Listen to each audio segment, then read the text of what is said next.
this on the street, what's your first instinct? You maybe think, I wonder if they know about the gift of salvation. I wonder if they're hungry. But then there's other thoughts we might have where it's really lazy. Or if I give them $1, we might go and spend it on some beer. Judgmental thoughts. We all have them, but do we have all the facts? Some of these judgments might be true, some may not be. First, I'm going to explain how homelessness is a culture.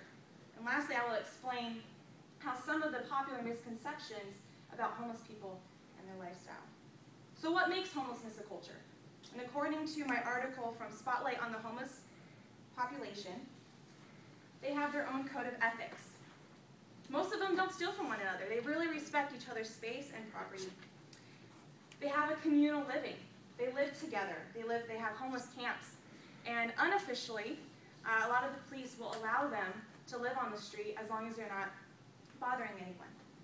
They have a system of commerce. They trade with one another. They have a pecking order. There's homelessness within the homeless culture where there might be an individual who actually is a leader of the rest of another group of those who are homeless. They don't necessarily respect them, but they understand their leadership and their hierarchy. And they also work together to earn money.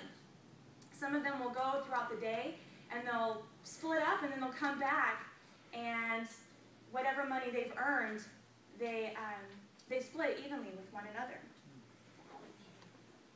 Now that you may have more understanding about the homeless culture, let me share with you one of the most common misconceptions about the homeless people and their culture.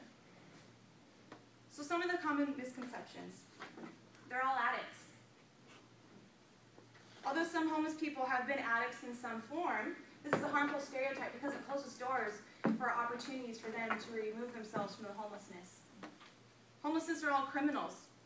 Most homeless people are not criminals of certain crimes we consider status crimes, but this misconception is harmful because it causes a fear in the rest of the culture against homeless people, and so it's a misconception that way.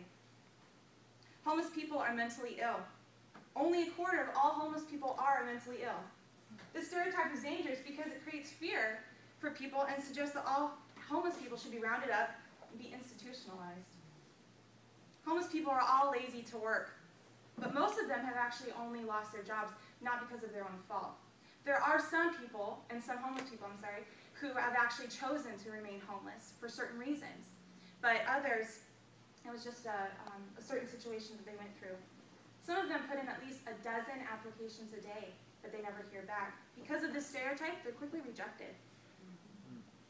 Homelessness is freedom and a life of leisure. Again, another common misconception. Most people think this is a result of a choice to be free from pressures of bills, lifestyles, or even a 9-to-5 job. Now that you know more about homelessness and their culture, this will give you more awareness of who they are, what they do each day, and how people's misconceptions can hurt their options of no longer being homeless.